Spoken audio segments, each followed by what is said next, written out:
Alors, nous allons désormais parler de pourcentage. C'est quoi un pourcentage? On va voir sur cet exemple. On a un pot de fromage blanc, 300 grammes. C'est marqué 5% de matière grasse. Qu'est-ce que ça signifie 5%? C'est juste une autre écriture pour 5 centièmes. Donc le pourcent, c'est juste une autre manière d'écrire pourcent sur 100 centièmes. C'est-à-dire que pour 100 grammes ici de fromage blanc, il va y avoir 5 grammes de matière grasse. À chaque fois qu'il y a 100 grammes, il y aura 5 grammes de matière grasse parmi ces 100 grammes. Si on a 10%, c'est 10 centièmes. Si on a 8%, c'est 8 centièmes, etc. Donc c'est juste une autre manière d'écrire une fraction de dénominateur 100.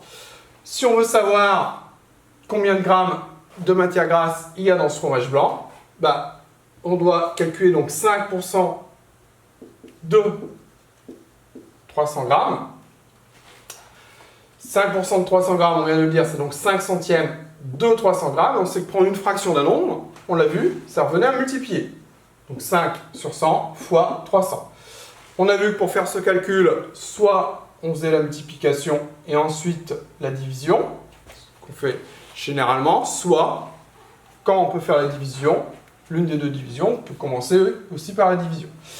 Donc soit on fait 5 divisé par 100 et ensuite on multiplie par 300, soit on fait 300 divisé par 100, ensuite on multiplie par 5, soit on fait 5 fois 300, on divise par 100. 5 fois 300, ça fait 1500, divisé par 100, on trouve 15. On aurait aussi pu voir, plus simplement, que c'était 5%, donc à chaque fois qu'il y avait 100 grammes, il y avait 5 grammes. Là, il y a 300 grammes, donc 3 fois plus, donc 3 fois 5, 15.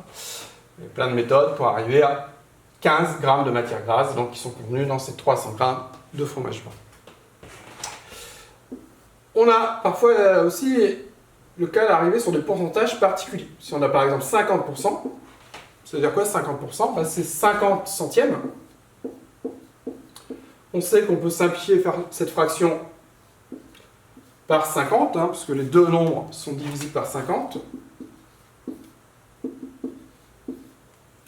50 divisé par 50, ça nous donne 1. 100 divisé par 50, ça nous donne 2. Donc ça nous fait 1,5. En fait, 50%, c'est 1,5. Si on prend la moitié des élèves d'une classe, ça revient à prendre 50% de la classe. Si on a 100%, 100% c'est 100 centièmes. Autrement dit, c'est 1, c'est la totalité. Donc, imaginons, c'est marqué 100% de fruits, c'est-à-dire qu'il n'y a que des fruits, il n'y a pas d'autres ingrédients. Voilà, donc 100%, c'est la totalité. Si on a 20%, 20%, c'est 20 sur 100. On peut diviser par 20 le numérateur et le dénominateur. Simplifier la fraction. On va arriver à 1 cinquième. Voilà. 20%, ça correspond à 1 cinquième. Autre pourcentage plus courant, 25%. 25 centièmes. Là, on peut simplifier par 25. 25 divisé par 25, ça fait 1. 100 divisé par 25, ça fait 4. 25%, ça faut vraiment avoir en tête, on l'utilise très souvent, ça correspond à un quart. Un quart, c'est 25%. Et de la même manière, 75%, c'est 3 fois 25, donc on va avoir 3 quarts. Voilà, 50%, c'est pareil qu'un demi. 100%, c'est l'unité. 25%, un quart. 75%, 3 quarts. Bien sûr, on a d'autres pourcentages particuliers. Par exemple, 200%.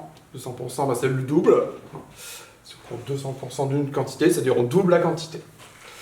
Voilà, donc ce qu'il faut savoir pour les pourcentages, c'est juste une autre manière d'écrire une fraction de dénominateur 100.